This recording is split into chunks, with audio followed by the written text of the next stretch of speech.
아마 이런 고민하시는 사장님들 계신 것 같아요. 내 블로그는 왜 내가 원하는 키워드가 상위 노출이 안 될까? 광고 대행사가 블로그를 섭외해서 보내줬는데, 이 체험단이죠. 10명에서 20명이 다녀갔는데, 왜 2페이지, 3페이지로 넘어가서 상위 노출이 안 되는 걸까? 이럴 때 해결 방법을 오늘 라이브에서 말씀드리려고 합니다. 체험단과 내 블로그에 몇 가지 디테일만 추가하면 내가 원하는 키워드를 상위 노출이 가능하고요. 그리고 방문자가 초라한 나의 작고 소중한 블로그에도 상위 노출이 가능합니다. 오늘 이 영상을 끝까지 보신다면 현업 대행사 대표가 말하는 상위 노출의 비밀을 제대로 확인하실 수 있습니다. 그리고 지금 보시는 이 영상의 고정 댓글과 영상 설명을 통하여서 이러한 내용을 포함한 무료 전자책 이벤트도 진행하고 있으니까 꼭 확인해 보시기 바랍니다. 생존! 블로그의 글을 상위 노출하려면 먼저 알아야 할 개념이 있습니다. 알아야 할 개념이 뭐냐면 네이버는 검색 엔진과 동시에 광고 회사라는 점입니다. 네이버는 검색 엔진이기 때문에 유저가 검색을 했을 때 그에 알맞는 정보를 제공할 수 있어야 합니다. 그렇다면 블로그의 글의 제목과 내용의 일치성, 그리고 글의 퀄리티가 중요합니다. 두 번째로는 네이버는 광고 회사이기 때문에 이 플랫폼에서 오래 머물도록 해야 합니다. 그래야 광고도 많이 보고 클릭해 주면서 네이버가 돈을 많이 벌겠죠. 그런데 그 반대로 행동을 한다면 네이버가 당연히 싫어하면서 상위 노출을 시켜주지 않겠죠, 당연히. 과도하게 우리 가게를 계속 홍보하는 글만 써거나 다른 플랫폼으로 빠져나가도록 유도하는 글은 좋지 않습니다. 네, 일례로 쿠팡 파트너스 같은 링크를 마구마구 달아놓은 블로그 글은 당연히 상위 노출을 하지 않고 오히려 누락을 시켜버리겠죠.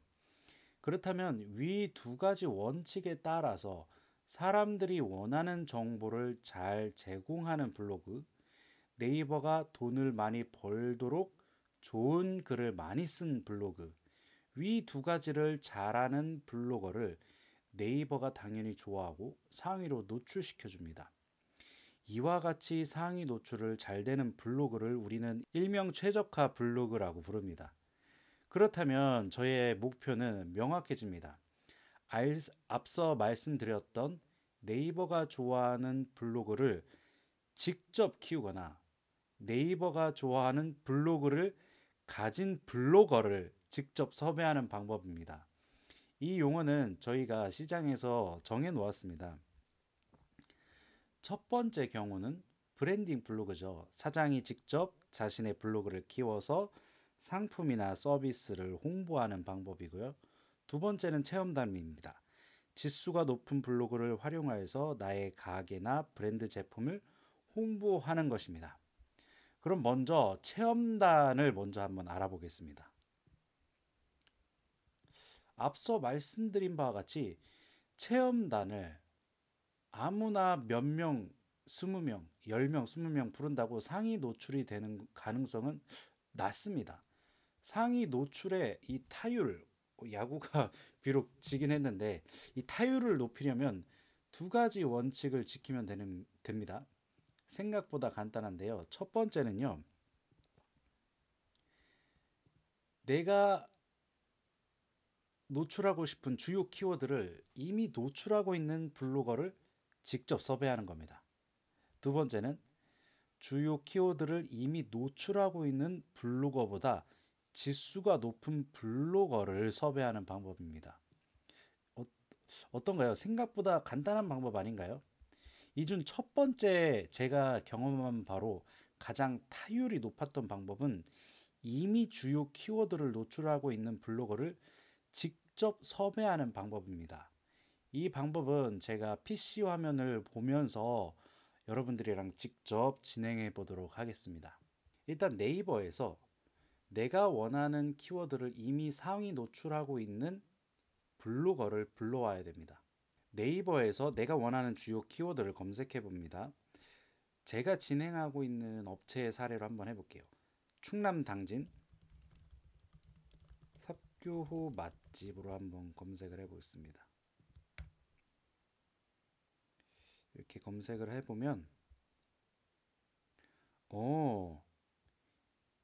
충남 당진 삽교 맛집 바담 샤브 칼국수 삽교 직염정 다양한 해물과의 만남, 이 블로그가 가장 맨 위에 뜨고 있네요. 이 밑에 이제 다른 블로거들이 있고요. 한번 이 블로그를 들어가 보겠습니다.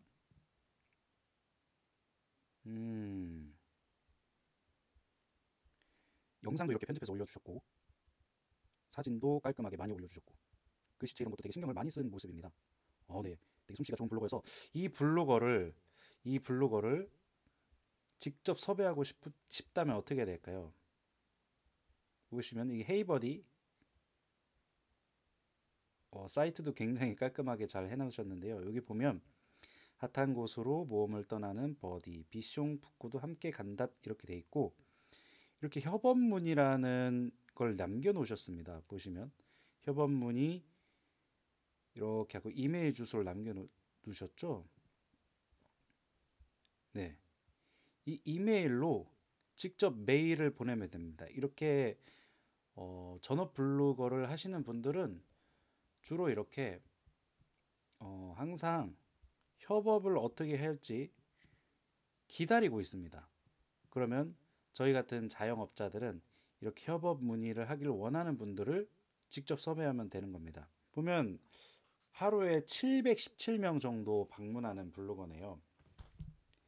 이 블로거에게 제가 경험상 인플루언서는 아니니까 한 5만 원 정도의 포스팅료와 10만 원 정도의 제품을 제공한다면 충분히 섭외가 가능할 것으로 생각합니다. 자, 그러면 이 블로거를 메일을 한번 보내보겠습니다. 자, 그런데 이제 메일을 드려서 기다리는 와중에 이메일이 오셔서 날짜를 잡아서 이제 진행을 하게 됩니다. 진행을 할 때도 굉장히 중요한 포인트가 하나 있는데요. 여기서 꿀팁 하나.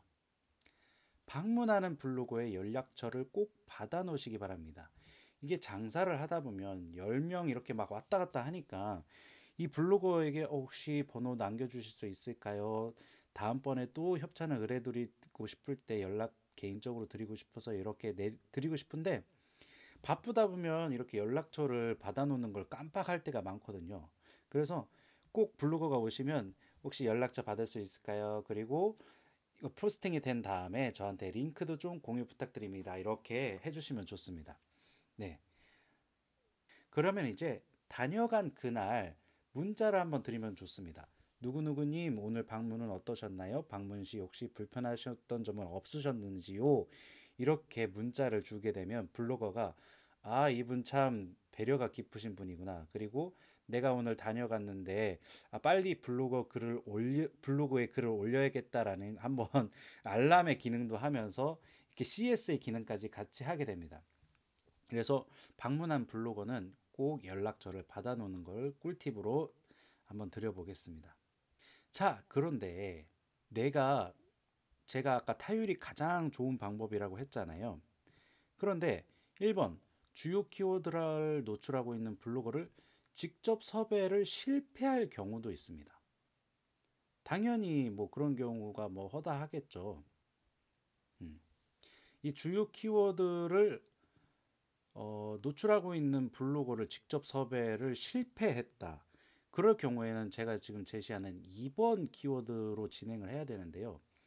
주요 키워드를 노출하고 있는 블로거보다 지수가 높은 블로거를 섭외해야 됩니다. 예.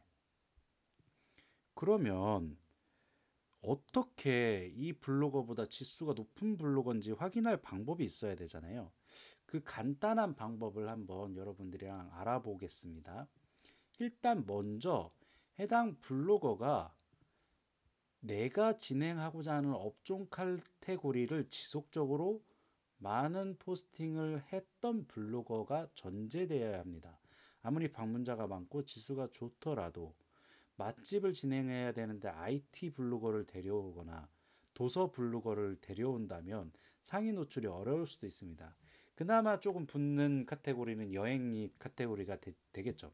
하지만 맛집이라면 맛집 인플루언서 또는 블로거, 이미 노출을 하고 있는 블로거를 불러오는 것을 저는 추천을 드립니다. 이것을 대전제로 체크 방법을 알려드리겠습니다. 가장 쉬운 방법은 방문자 수를 확인하는 방법인데요. 방문자 수는 이 모바일 화면 기준으로는 이것처럼 보이게 됩니다. 보시면 별명이 보이고 위에 오늘 방문자 수 2,000명 이렇게 뜨죠.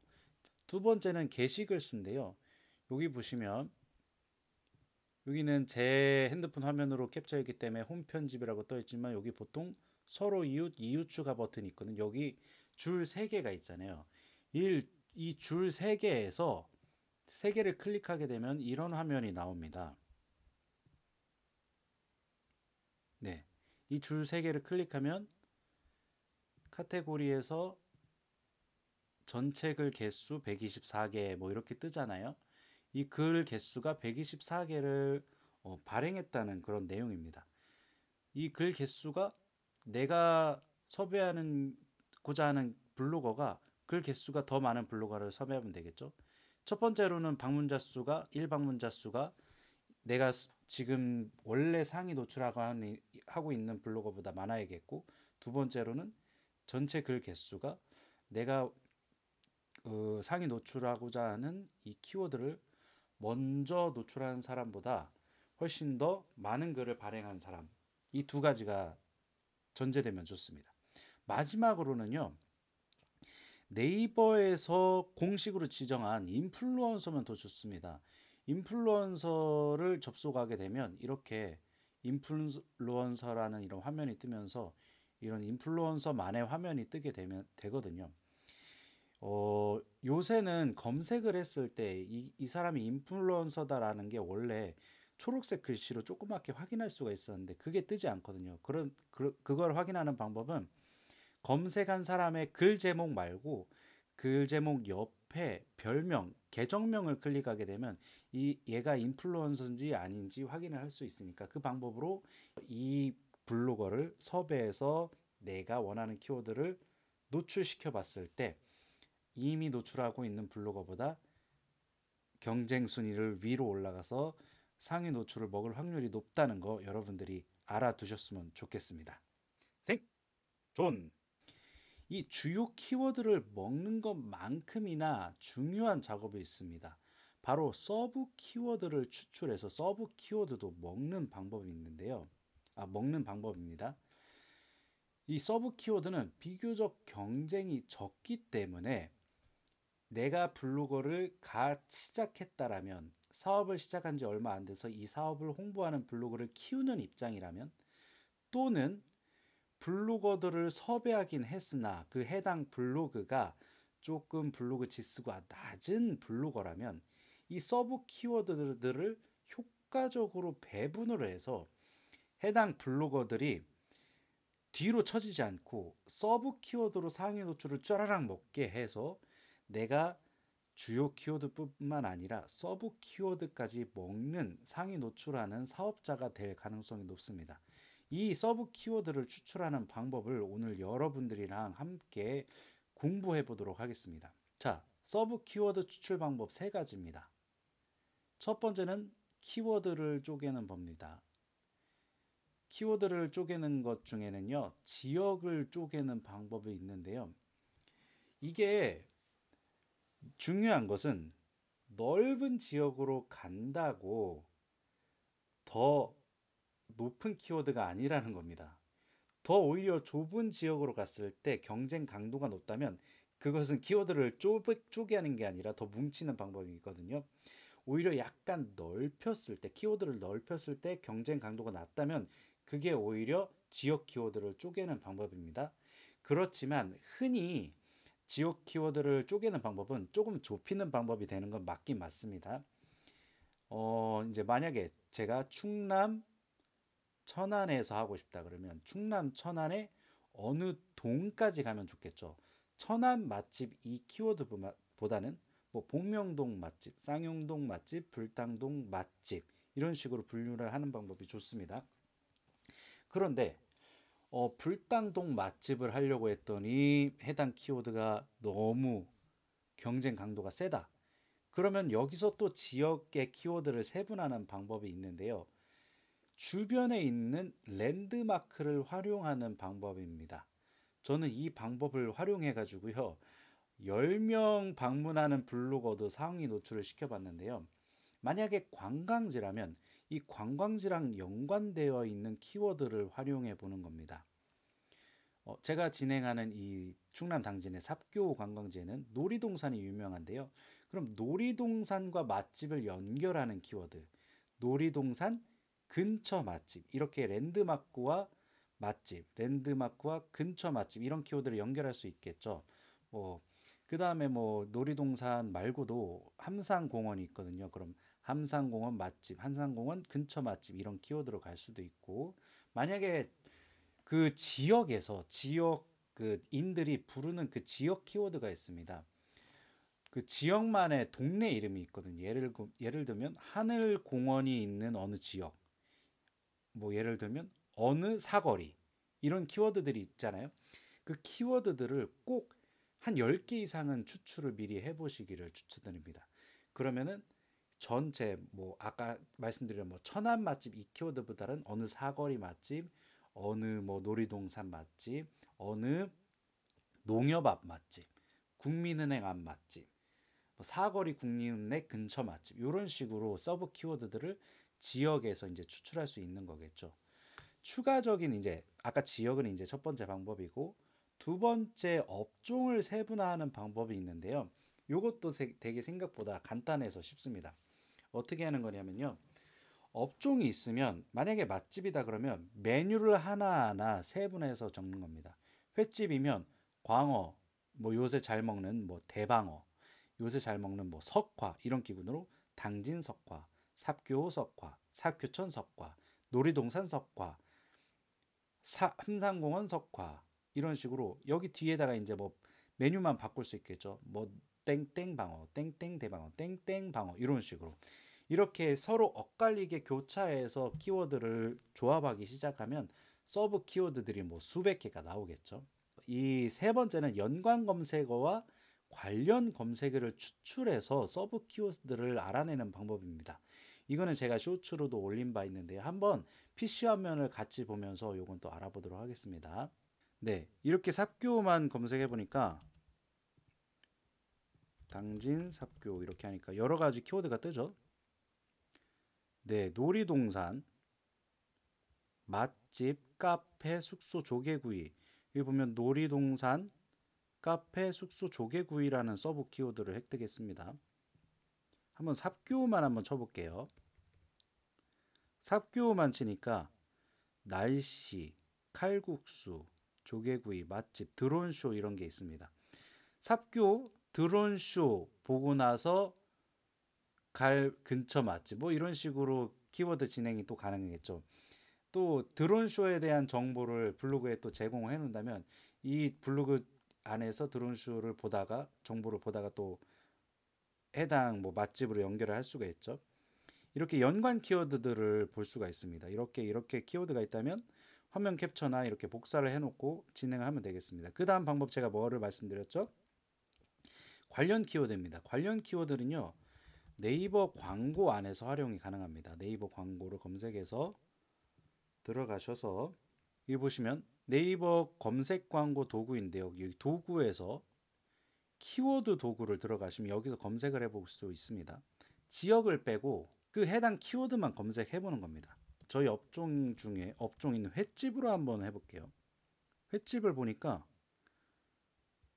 숙성회는 취급하지 않아서 좀 넘어가도록 하고, 해산물이라는 단어도 나네요. 오징어도 많이 검색하고, 해산물, 횟집이 아니라 회집이라는 단어로도 검색을 하네요.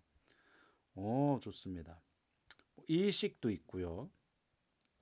생선회 좋습니다. 이모카세, 겨울 반찬? 아, 킹크랩도 검색을 하는군요. 이 랩자로 검색을 하네요. 대게 키워드도 많네요. 당진 맛집, 회. 그럼 여기 지금 보면은 생선의 킹크랩, 일식 뭐 이런 게 있는데요.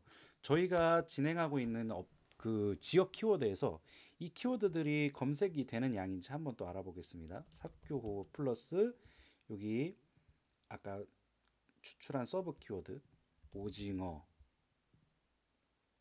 아, 생각보다 검색량이 적네요. 요 키워드는 진행하지 않겠습니다. 회집, 오타겠죠? 회집도 적네요. 일식, 일식도 검색량이 좋네요. 생선회도 한번 쳐볼까요? 생선회도 적네요. 그럼 킹크랩 해보겠습니다. 오, 생각보다 검색량이 좀 있습니다. 보시면 모바일로 60번이 검색되네요. 킹크랩 생각 또 보다 보니까 대게도 검색하지 않을까? 한번 대게도 볼까요? 대게 90번 검색됩니다. 그럼 벌써 여기서 삽교 대게 추가해 놓고 아까 검색했던 삽교 킹크랩도 있었고요. 삽교 후 방어도 있었고. 저 업종만 이런 지역 키워드를 빼고 업종만 검색해서 나왔던 키워드들을 다시 지역 키워드랑 조합해서 하는 방법을 이제 알아봤습니다. 오늘 얻은 단어는 뭐 대게, 킹크랩, 방어 정도 되겠네요. 그 다음에 제가 아까 말씀드렸던 이번에는 오히려 앞에 지역 키워드를 바꿔서 한번 해보겠습니다. 삽교호만 한번 검색해 볼게요. 삽교호만 나오네요. 아까 나왔던 여기 연관 검색어에 삽교호에 놀이동산이 있었잖아요. 드론쇼도 있었고 조개구이도 있었고 요거를 한번 같이 검색 한번 해보겠습니다. 놀이동산, 삽교, 조개구이. 그리고 놀이동산 하니까 여기 있던 또 놀이 그런 것들이 있거든요. 함상공원이 있거든요. 이거를 한번 서브 키워드로 검색해 보겠습니다. 조개구이가 상당히 검색량이 많습니다. 함상공원도 1000회나 검색되고요. 놀이동산은 심지어 17,000회 검색이 되네요. 아, 좋습니다. 나머지는 별로 쓸데없는 단어들인 것 같고. 그럼 여기서 한번 저희 업종이랑 좀 연결을 시켜보겠습니다. 아까 여기서 봤던 놀이동산 맛집 키워드가 얼마나 검색되나 한번 보겠습니다. 네, 보면 하나 딱 건졌습니다. 390회나 검색이 되는 모습입니다. 여기서 390회를 검색했을 때 이게 월 검색 기준이거든요. 월 390명이 우리 블로그로 한 반만 들어와서 그러면은 한 195명이 되겠죠. 195명 중에 10명만 한 달에 19명, 10%? 19명만 온다고 해도 객단가가 한 10만 원이니까 190만 원 벌게 되는 거잖아요. 놀이동산 맛집 좋습니다. 그러면은 함상공원 놀이동산 맛집 하니까 놀이동산 근처 맛집도 검색이 있나 한번 보겠습니다. 근처 맛집은 아쉽게도 탈락입니다. 그럼 삽교 함상공원 맛집으로 키워드 한번 볼게요. 함상공원 맛집도 생각보다 검색이 좀 되는 모습입니다. 30, 경쟁 정도도 낮습니다. 한 30개밖에 되진 않지만 그래도 이것도 진행을 하게 된다면 어느 정도 유입이 있을 거로 보입니다. 30분 중에 한 15분만 우리 블로그로 와서 보시고 3명만 오신다 그러면 30만 원 버는 거니까요. 네, 좋습니다. 보면 요것도 추가해 놓도록 하겠습니다. 아까 놀이동산 맛집도 추가해 놨고 함상공원 조개구이 방어 이렇게 킹크랩 대게 이렇게 되겠죠. 여기서 이제 이렇게 추출한 서브 키워드들을 블로거들한테 주는 거죠. 이 블로거는 뭐한 일방문이 100에서 200명 정도야. 그러면은 한 함상공원 맛집 정도 키워드면 되겠다. 경쟁 강도가 낮으니까. 이 블로그는 한 300에서 500명이야. 그럼 놀이동산 맛집 키워드 줘야겠다. 근데 이 블로그는 상당히 막 1000명 이상이야. 그럼 뭐 아까 추출한 그 상위 키워드 있죠. 삽교 횟집이나 삽교 맛집이라든지 이런 키워드들을 한 번씩 줘보는 이렇게 전략적으로 노출할 만한 블로거들한테 이 경쟁 강도에 따라서 키워드를 배분해 주는 걸로 굉장히 그냥 강남 맛집 레뷰 같은 이런 일괄적으로 뿌리는 사이트가 진행하는 것보다 훨씬 효율적으로 체험단을 활용할 수 있다라는 것 한번 여러분들이 알았으면 좋겠습니다. 네, 정리를 하자면요. 지역을 아까 쪼갰습니다. 지역은 뭐 큰 단위에서 적은 단위로 쪼개는 게 일반적이지만 적은 단위가 검색량이 더 많고 경쟁 강도가 세다면 그건 오히려 쪼개는 게 아니라 뭉치는 결과니까 검색량이 더 적은 방향으로 쪼개는 게 더 좋은 거다. 그 다음에 지역을 쪼갤 때 해당 지역명뿐만 아니라 그 지역의 랜드마크도 같이 활용해라. 관광지라면 관광지에 있는 뭐 이런 여타 여가 시설들을 활용해라는 방법이 있었고요. 업종도 쪼갤 수가 있다. 업종을 쪼개는 방법은 서비스명으로 쪼개거나 맛집일 경우 메뉴로 쪼갤 수가 있다. 그 다음에 그 해당 키워드들을 네이버 검색이나 네이버 키워드 도구에다가 검색해 봤을 때 연관되는 키워드에 관련 검색되는 키워드들을 활용해 가지고 조합하는 방법으로 서브 키워드들을 추출할 수 있다라고 오늘 말씀드렸습니다. 오늘은 네이버 검색 시 상위 노출되는 블로그를 직접 섭외하거나 서브 키워드를 발굴해서 직접 포스팅해서 블로그를 섭외해서 상위 노출하는 방법을 알아봤습니다. 이 영상의 고정 댓글에는요, 이 영상의 고정 댓글이나 설명 속 링크에는요, 자영업자들의 매출 상승을 위한 마케팅 자립 전자책을 무료로 배포해드리는 링크가 포함되어 있습니다. 제가 그동안 종이책이나 유료 강의 그리고 실제 블로거로서 또 대행사 대표로서 진행했던 모든 노하우를 120페이지 분량으로 담아내었습니다. 무료 전자책 치고는 굉장히 잘 정리되어 있고 되게 제가 생각하기에는 5만 원 이상의 가치를 하는 전자책이거든요. 이런 전자책이 필요하시다면 고정 댓글이나 이 영상 속 설명을 꼭 참고해서 링크를 참고해 보시고요. 오늘 제가 설명드린 상위 노출 노하우 블로그, 상위 노출 노하우죠. 블로그를 섭외해서 상위 노출을 하는 방법, 그리고 서브 키워드를 추출해서 상위 노출을 하는 방법뿐만 아니라 브랜딩 블로그를 운영하는 전반적인 내용을 이 전자책에 담고 있으니까 꼭 확인해 보시기 바랍니다. 오늘 영상이 도움이 되셨다면 구독과 좋아요 그리고 댓글 꼭 부탁드리면서 이만 인사드리도록 하겠습니다. 생존!